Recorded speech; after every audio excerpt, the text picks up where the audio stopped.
We see in our gospel today this parable, right? This landowner who went out and got some laborers. The first batch, 9 o'clock. Second batch, 12 o'clock. Third batch, 3 o'clock. And then the last batch, 5 o'clock. And all of them got the same wages.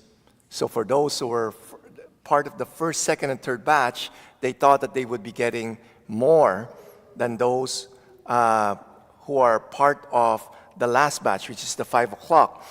The Lord said, "Am I not allowed to do what I choose with what belongs to me?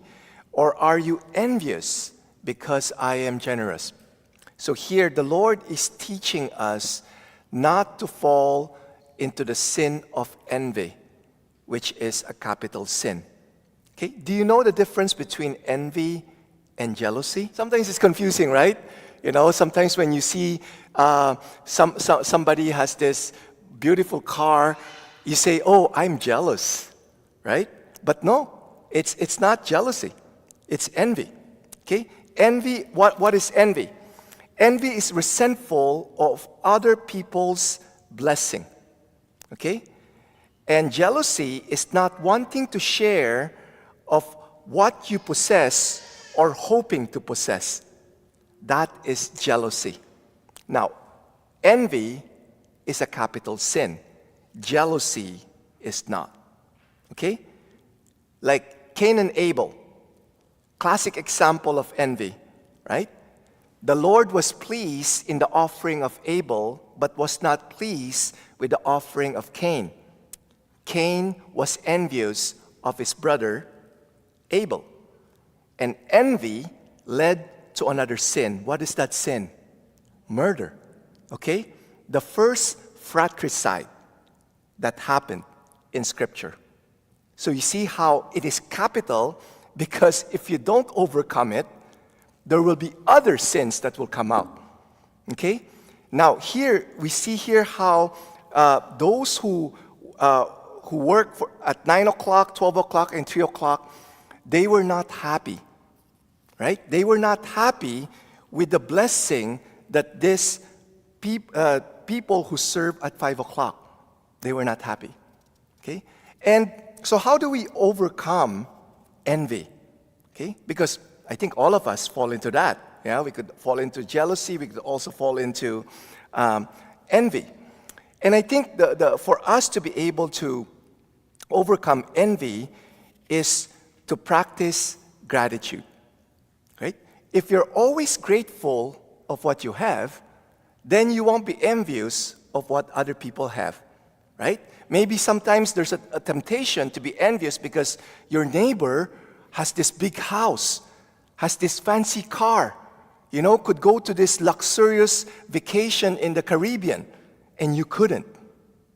And you're envious. You want what they have, and you're resentful of the blessing that they have. So being grateful, right, has to do with being content. Well, if you're not content, then you won't be grateful for what the Lord has given you. That's why it's so important for us to practice the attitude of gratitude every day. And maybe some of you couldn't think of something that you could be thankful for.